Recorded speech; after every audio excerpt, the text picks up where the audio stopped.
Bon dia, és 12 d'abril, són les 12:30. Avui us passo una conversa que he tingut amb la doctora de Sant Feliu, Teresa Claveguera, que està desenvolupant la seva tasca en l'Hospital Trueta, que s'ha convertit en un dels hospitals de referència en la lluita del coronavirus, igual que la resta d'hospitals de Catalunya. I ella es troba a la planta de respiratori i crec que és interessant que escolteu la conversa que hem tingut avui amb ella. Escoltem-la. Teresa, bon dia, com estàs? Bon dia, Carlos. Bé, aguantant el tipus. Com portes ara que no tens la consulta oberta a Sant Feliu? Sé que estàs fent una altra cosa. Explica'ns-ho, sisplau. Explica'ns què estàs fent aquests dies. Mira, com molts saben d'aquí de Sant Feliu, soc reumatòloga i a part de la consulta a Sant Feliu també treballo habitualment en el Trueta fent reumatologia.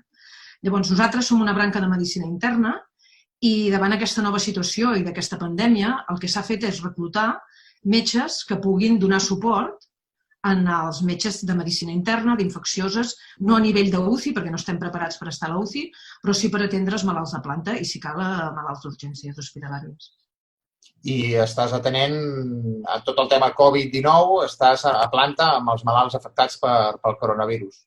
Exacte. El problema és que tot l'hospital s'ha convertit, igual que altres hospitals de Barcelona, pràcticament tot l'hospital és Covid. Llavors, no hi ha malalts que no tinguin això actualment.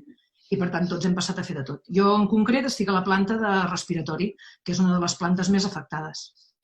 Teresa, mira, jo cada dia intento fer un vídeo explicant als ciutadans quina és la situació de la ciutat, bàsicament, i com estem evolucionant. M'agradaria escoltar la teva opinió sobre el confinament, si podem aixecar les mesures, si creus que és el moment de relaxar-nos, en quin punt estem d'aquest confinament, si encara creus que hem de ser estrictes o ja es podem relaxar. Quina és la teva opinió? Mira, la meva opinió és que hem de continuar sent molt estrictes. Sí que és veritat que a nivell polític hi ha molta pressió per aixecar confinaments perquè, evidentment, això té unes repercussions econòmiques molt importants. Però no és que ho hàgim de deixar de banda, ni molt menys, perquè tots ho patim, però sí que és veritat que si no fem les coses bé, en vez de tenir un confinament progressiu, el que ens trobarem és que recularem, irem enrere i haurem de tornar des del principi. És a dir, que una cosa que pot durar un parell de mesos més o 3 mesos més, ningú ho sap, també t'ho diré, podem estar així tot un any fins que no surtin unes vacunes. I llavors es tracta, ja que hem fet l'esforç aquestes 3 o 4 setmanes que hi ha gent que porta, penso que hem d'acabar de fer les coses bé. I per això els científics pressionem en els estaments polítics perquè no desconfinin.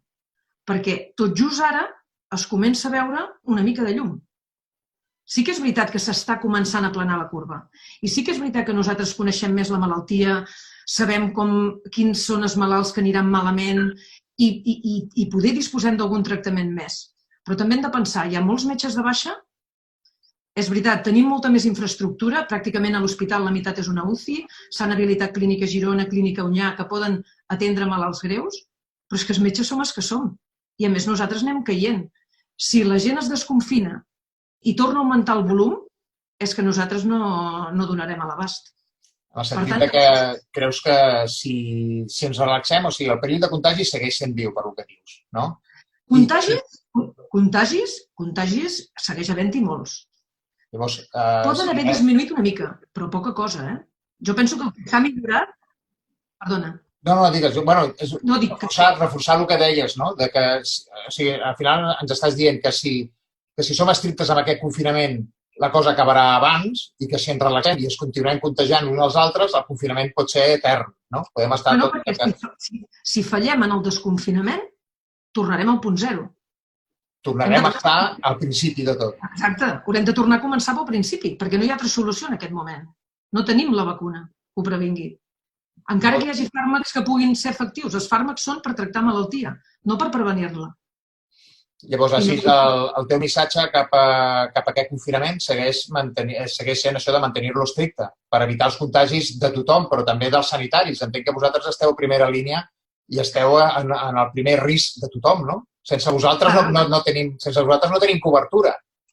Si torna a augmentar el volum com al principi, ja poden haver-hi més respiradors, més bates, més EPIs, més tot el que vulguis. El que no hi haurà són prou metges per atendre.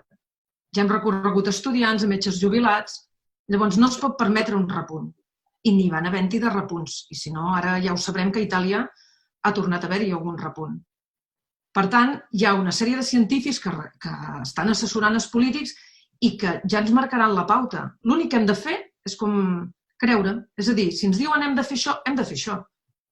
Primera, perquè som responsables també de la nostra comunitat. Tothom té malalts.